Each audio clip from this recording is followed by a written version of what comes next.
Hi there again. Welcome back. Hello. Right, this program, whatever the hell this thing is going to be showing you some of the things I've been doing in my world on this map. So first of all, in this area, I've decided to make this like bar stools around a table.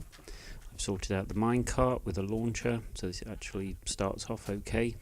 And I've added a chair there. Got rid of some fences that's round here, and that's it, I think, in that area.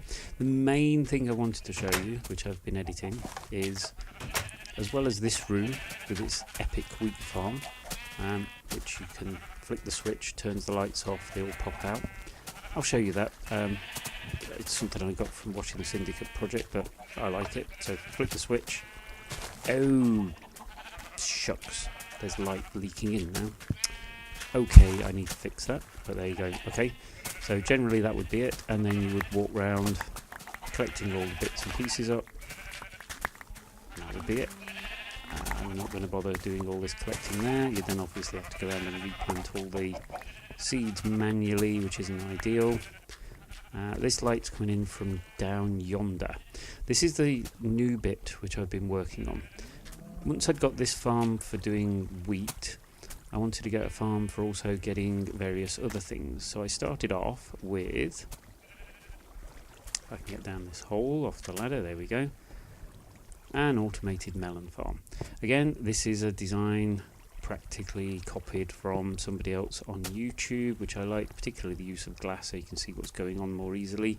And what we've got underneath here are pistons which pull down the soil out of the way, leaving the melons which have grown hanging in midair, and then after a few ticks delays, all these pistons push down to crush them, whilst at the same time, when the soil moves out of the way, it reveals water sources at the end, which will then wash the crushed melons down towards you. So you stand in this hole, click the lever, crushes them, and melons. Plenty of melons. So you can see just from that one bit, 55 melon slices all in one go. So there you go, and then you would leave that ready growing again. Once the melons are out the way, you can see the water sources at the end. The way this works is just simple redstone around the bottom to pull the pistons down from there, and then at the end here the redstone wraps up and around and back up to the top and into the pistons at the top there on either side to trigger them. That was a small build. That was actually fairly quick, and I've just done that in 20 minutes or so this evening, maybe a bit longer. The main building was this. Okay, this is only a small fraction of it. This was huge and was intended to be, well, I'll show you in a moment. First of all, let me explain why this was so complicated. I was hollowing out a large area, but there's bits like this, which is a area just below a ravine, which I had to work around. So I had to hollow out around that so that not to disturb it underneath. This part here is hollowed out around a room which is in the second hill on the outside of the world, and this is a staircase which comes up from there. Oh, you can peek some of the redstone that's down there, but you can equally see just how huge the space was. And this area across the middle is actually where the corridor that joins the first hill where my house starts to the second hill worked across. So I had to hollow out all the way round that in order to open up the space. Now the reason I wanted a lot of space, I'll show you a sneak peek through here first, it probably gives the game away, but you can see there's a big huge area there, and there's another area here. It was complicated by having to avoid this bit, which is where the corridor is that moves from one house to the other. So what this is all for is this. So if we go downstairs, round here, and into here, and flick the switch, and then you wait, and you wait, and yeah, there we go, cool. I thought it was broken then for a moment.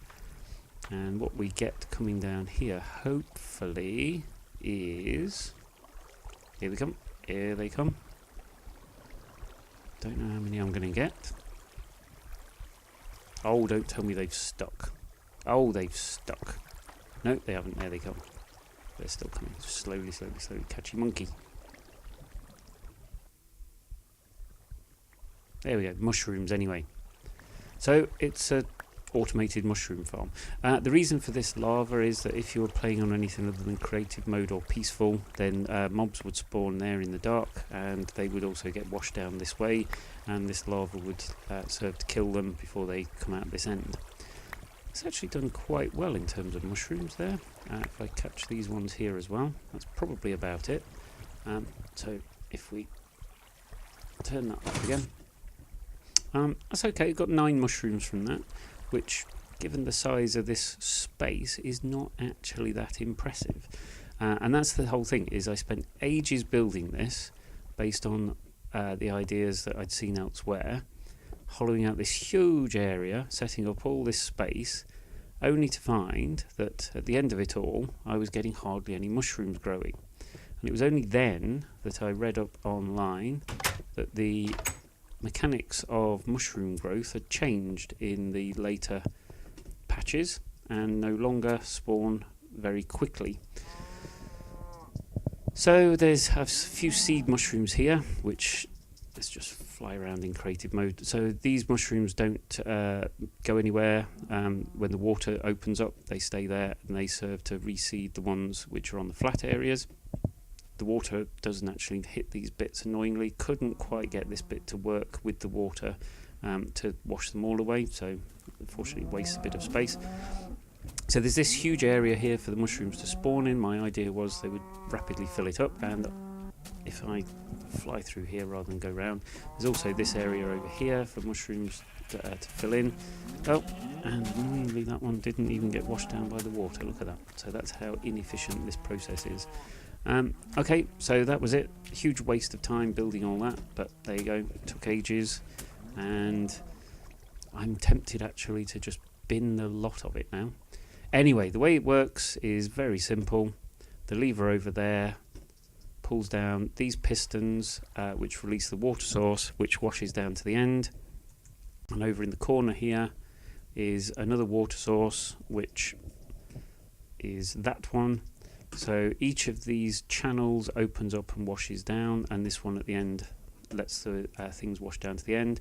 That comes round to the end here, and then down to the bits there. So I'm not going to go through there, I'm going to cheat and go through the wall.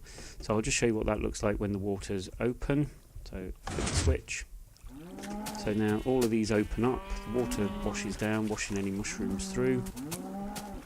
Like so. You can see there's another bit here where I didn't quite get the water to work properly, and the mushrooms all annoyingly stay in the way. And I just wish the water dynamics was simpler to work with in Minecraft, but there you go, it's not. Anyway, as I say, this is pretty much a waste of time.